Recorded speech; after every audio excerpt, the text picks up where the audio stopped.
Hello, and welcome to Views, a show where I'll be going over all kinds of low-budget movies and giving my opinion of them. I'll be your host, Brian Adams. The movie we're going to be looking at today is This Thing of Ours. Allow me to demonstrate a conversation between one of this movie's producers and a friend of theirs. Oh, hi Rob. How's the producing job? You and your pals financed any good films lately? Oh, yeah, we have this thing of ours coming out, and probably shouldn't tell you about it. It's kind of a secret. It's gonna be good. Gonna be good, guys. And anyway, this thing of ours comes to us off of this. Oh shit, is it reflected? Damn.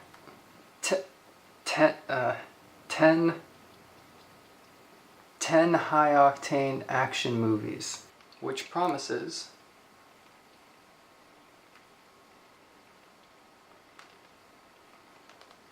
10 high-octane movies, folks. Fuck. The description for This Thing of Ours states, Nicholas Santini is a young man trying to earn his button as a member of the governing council of a New Jersey-based Cosa Nostra chapter, better known as the Mob. Trying to impress his notorious elders, including his influential Uncle Danny, he schemes up a spectacular robbery to make millions. So you heard it here, folks. Now, there are some problems with this description. First off, better know as. I wasn't even pointing at the right thing. I don't fucking care. I put the words on the screen already. Who fucking cares? Now, I'm not gonna bite their heads off for having a typo on their DVD case. I mean, they need to write 2 whole sentences in a row. My main problem is with their use of spectacular robbery. I didn't point at the right thing again. The robbery in this movie is not spectacular. But enough stalling, let's get into it. The movie starts out with a meeting where, wait, Willem Dafoe? Oh, no, never mind. That's just B-movie Willem Dafoe. Carry on. Basically, Nicholas wants to be higher up in the mob, and everybody says no. Anyway, he's sad about this, so the scene is shot in blue. Or perhaps they're in that freezer room from Saw 3. Speaking of which, wait, Alfred Molina? Is that Doc Ock from Spider-Man 2?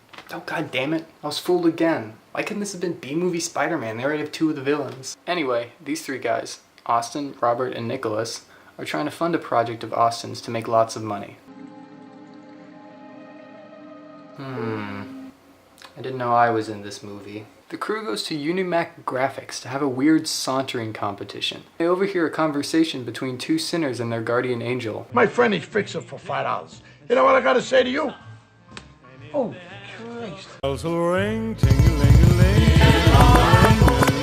Sally, when's the last time you watered these tomatoes? It looks like a fucking tomato graveyard. Sal, you might want to say a prayer or something. You think I know what I'm doing here? Come on, put some water in the back over there. This is Danny, Michael's uncle, who is an important member of the mob. Michael needs to ask him for help funding his project. No. Oh no, their date was ruined by the rainy weather. And the feds, who also be drinking coffee and taking pictures in a parked car. The boys meet at a Chinese restaurant to talk about their plan. Mr. Santini, how are you? Your friend Biaggi over there. Hi, welcome home. Wait. Welcome home? They've been Asian the entire time? But you'd think an Asian man would be better at using chopsticks. How to kill Spider-Man. Doc Ock goes on a date to help him clear his mind when they get stopped by some FBI thugs. Do we have a moment of your time? Yeah, what can we do for you? Hey, wait a minute. I don't think they were really in the FBI. Draw! Hey baby, don't take my life. Hey baby, don't fuck with me. Ooh, pranked. See, this guy gets it. He's smiling. The boys are going to a meeting to get mob funding for their project. Well, it's all fun and games until Italian Mr. Clean shows up. The boys explain their plan to shoot a chip into space to siphon money off of bank transfers for 2 or 3 days, but it's gonna cost a lot. Mr. Clean gets mad that they made fun of his tits and runs off, all while the FBI are busy playing Night Trap. These mob guys are badass, but not too badass to be wearing a napkin bib. After dinner, the boys find out that their plan is being given a chance. We're gonna give you the money. Don't fuck this up. He's gonna fuck this up. To help not fuck this up, Nicholas meets B-Movie Defoe, aka Johnny Irish, in front of one of his finest white curtains. Everybody has talents. For instance, Johnny Irish is exceptionally good at kicking all of your blood out of your mouth. You see, a hardened hitman like Johnny Irish isn't afraid to bring his intimidation pants, as well as cross his legs. Yeah, shooting dolphins, bro.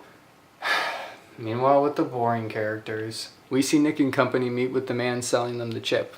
That is, after he does a 7-second long line of coke.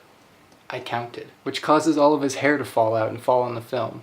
The boys take none too nicely to this, so they shoot all the chocolate fudge out of his hideous gremlin twin.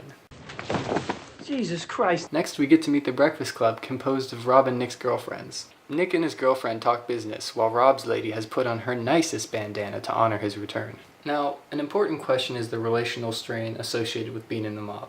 But I'm too distracted by the couple in the back trying to pretend to like each other while making as little eye contact as possible. Austin gets no action, so he does his best cosplay as Samuel L. Jackson from Jurassic Park. Now, it's important to take a moment here to talk about how ridiculous the music in this movie is.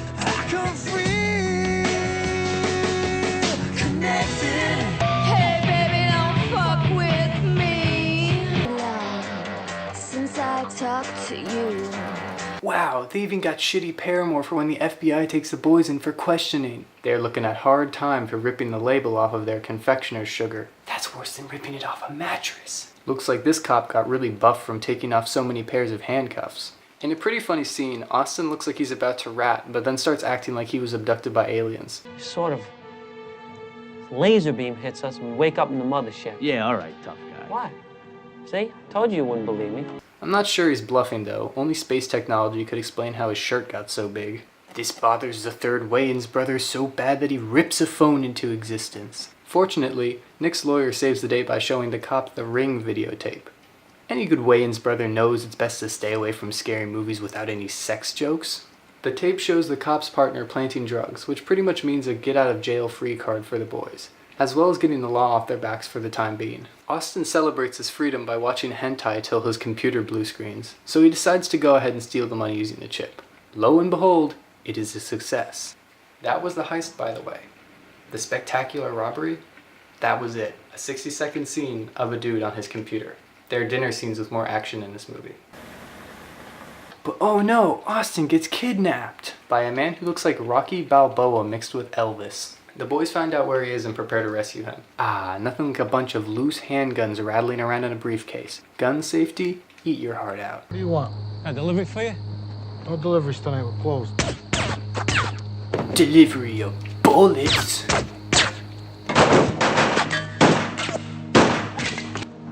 You know who I'm with. You can't fucking touch me.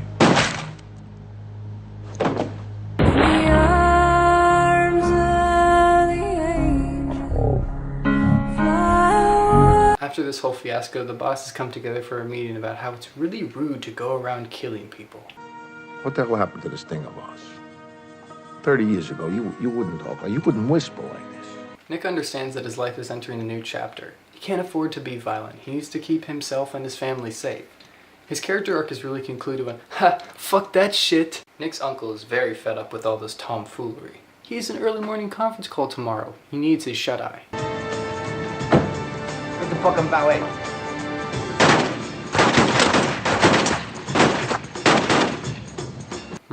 These guys are pretty shitty valets.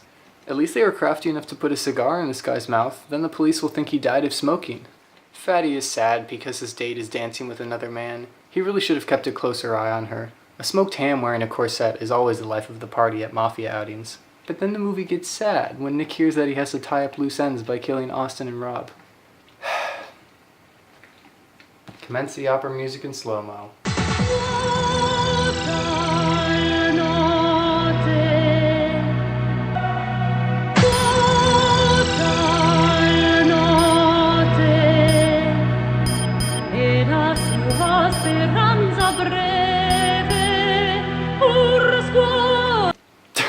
I love how angry he looks about being shot 1 billion times. Party's over, boys. Get him and his EDM music out of here.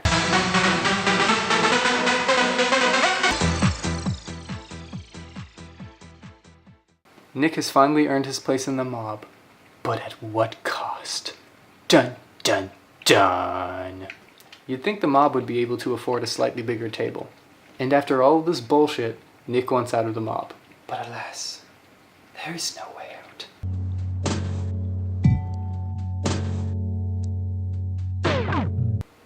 Overall, I can't criticize this movie too hard. It seems like the director kind of knew what he wanted, and he did it to the best of his abilities. The directing, editing, acting wasn't even really that bad. Granted, its biggest weakness is that it's a gangster movie that has more eating scenes than actual action scenes. All in all, I'd give this thing of ours 5 Italian meatballs and 2 bullets in the meatballs. Pretty spicy. I hope you enjoyed the first episode of the show. I apologize for the ambient noise in the background. I apologize for the shitty camera, the shadow, bad lighting, the whole shebang. I hope you found it at least a little bit entertaining, and maybe down the line I'll actually have some production qualities on these. Until next time, thanks for watching.